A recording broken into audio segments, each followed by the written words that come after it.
Today's Bible verse comes from 2 John chapter 1, verse 6, King James Version. And this is love, that we walk after his commandments. This is the commandment, that as ye have heard from the beginning, ye should walk in it.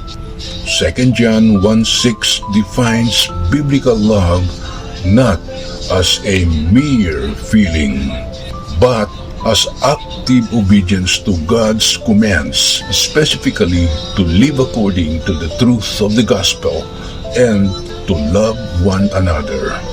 It emphasizes that true, heartfelt love for God is proven by following His instructions. Key points of 2 John 1:6. Number 1. Definition of love. Loving God means walking according to His commandments, which is the practical application of love. Number 2. The commandment.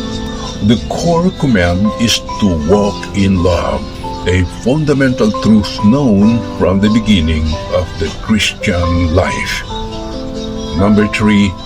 Action-oriented.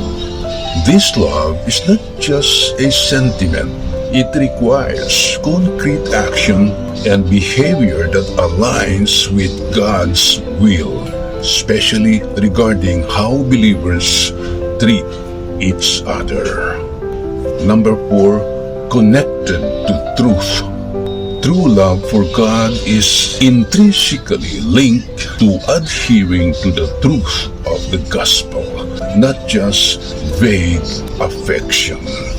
Essentially, 2 John 1:6 teaches that walking in obedience to God's commands is the ultimate expression of love for Him, and this obedience is the standard of the Christian faith. Amen.